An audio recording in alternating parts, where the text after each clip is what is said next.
India versus England first test match, जहां पर India ने एक बहुत बुरी हार झेली। 28 रनों से इंग्लैंड ने वहां पे इंडिया को हराया। पर उस इंडिया की हार में बहुत बड़े बड़े ऐसे कल्प्रिट थे जो उस हार के जिम्मेदार थे। उन्हें जिम्मेदारी लेनी पड़ेगी उस हार की। शुरुआत मैं करूंगा एक एक नंबर से। सबसे पहले ये नहीं है, अगर आप सोच रहे हो कि रोहित शर्मा है, ये नहीं है। सबसे पहले जो मैं कहूंगा सबसे बड़े गुनहगार जो मुझे लगता है इस पूरे मैच में थे टीम इंडिया के लिए, टीम इंडिया की हार के लिए, वो थे इनके साथ जो खेलते हैं ओडीआई में, ओपनिंग करते हैं, the one and only Prince of Indian cricket जिन्हें कहा जाता है, शुभमन गिल। क्या हो गया प्रिंस को? प्रिंस से ये उम्मीदें नहीं होती हमें। प्रिंस जो है उनसे उम्मीदें होती हैं कि टेस्ट मैच बचाए।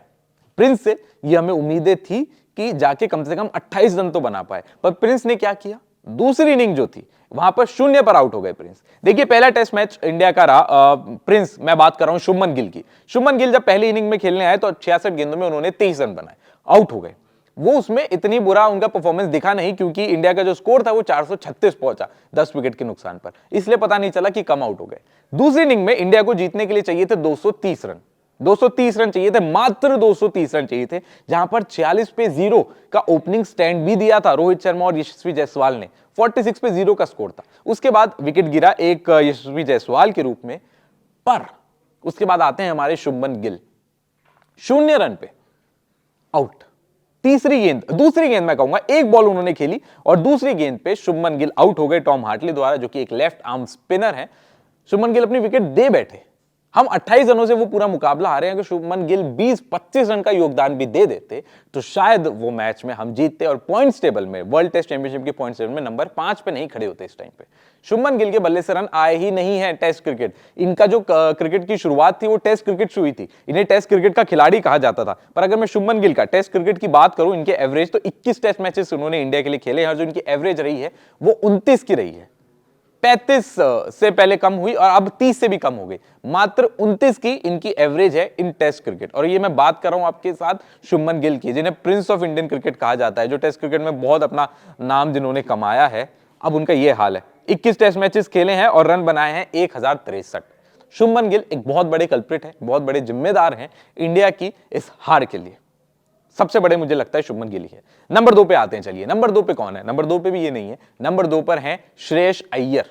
श्रेयस अय्यर, अब देखिए इनसे बहुत उम्मीद थी, बहुत आराम से खेलते हैं, पारी को बढ़ाते हैं, पार्टनरशिप बिल्डर इन्हें कहते हैं कि धीरे धीरे पार्टनरशिप बिल्ड करेंगे। इन्होंने क्या किया अपने बल्ले से?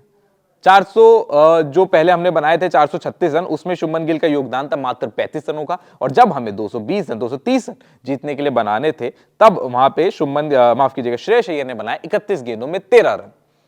श्रेयस अय्यर फ्लॉप भी रहे हैं। मेरे को लास्ट जो कभी श्रेयस अय्यर अच्छा खेले होंगे तो वो world test championship, world cup का फाइनल नहीं, फाइनल में तो बहुत ही खराब प्रदर्शन किया था इन्होंने, जब विराट कोहली ने वहां पे सेंचुरी मारी थी उनके साथ। श्रेयस अय्यर ने एक मैच में चले थे, वर्ल्ड कप में कह रहा हूं मैं। उसके बाद वर्ल्ड कप फाइनल में फ्लॉप रहे, साउथ अफ्रीका के खिलाफ सीरीज में फ्लॉप रहे और अब पहले टेस्ट मैच में फ्लॉप रहे। नहीं आ रहे हैं श्रेयस अय्यर के बल्ले से रन। क्या रजत पाटीदार इनकी जगह आ रहे हैं या नहीं? अब सब जगह सवाल यही है। सरफराज खान एक बहुत बड़े लेजेंड खिलाड़ी हैं जो अभी तक बैठे हुए हैं, पर श्रेयस अय्यर को मौके पे मौके मिलते जा रहे हैं और श्रेयस अय्यर फ्लॉप पे फ्लॉप होते जा रहे हैं। श्रेयस अय्यर भी एक बहुत बड़े जिम्मेदार हैं टीम इंडिया की हार के लिए। नंबर 2 पे मेरे को लगता है सबसे बड़े कल्प्रिट जो है वो इंडिया की हार के, वो श्रेयस अय्यर ही हैं। नंबर 3 पर कौन आता है? रविंद्र जडेजा। अब आप सोच रहे हो कि रविंद्र जडेजा क्यों? देखिए रविंद्र जडेजा ने बहुत अच्छा परफॉर्मेंस किया इस टेस्ट मैच में, हमें पता है। पहली इनिंग में उन्होंने 3 विकेट भी लिए।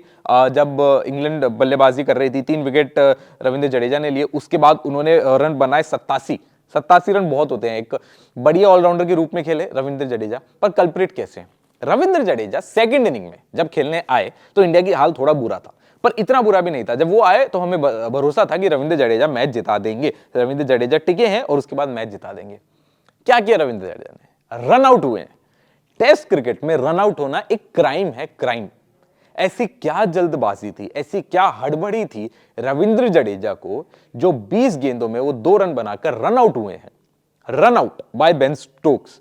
टेस्ट क्रिकेट में रन आउट, मैं फिर से कह रहा हूं, एक क्राइम है। और वो क्राइम जो किया है रविंद्र जडेजा ने, जिसकी वजह से हम ये टेस्ट मैच हारे हैं। और बहुत बड़ा ये एक रनआउट था बेन स्टोक्स ने जो किया था रविंद्र जडेजा के रूप में, जिसकी वजह से इंडिया को ये हार झेलनी पड़ी। वर्ल्ड टेस्ट चैंपियनशिप में नंबर 5 पर आ गए। अगर रविंद्र जडेजा वो रनआउट नहीं होते, अगर रविंद्र जडेजा वहां पर रिस्क नहीं लेते, तो शायद हमारा हाल इतना बुरा नहीं होता, शायद हम वो मैच जीत जाते।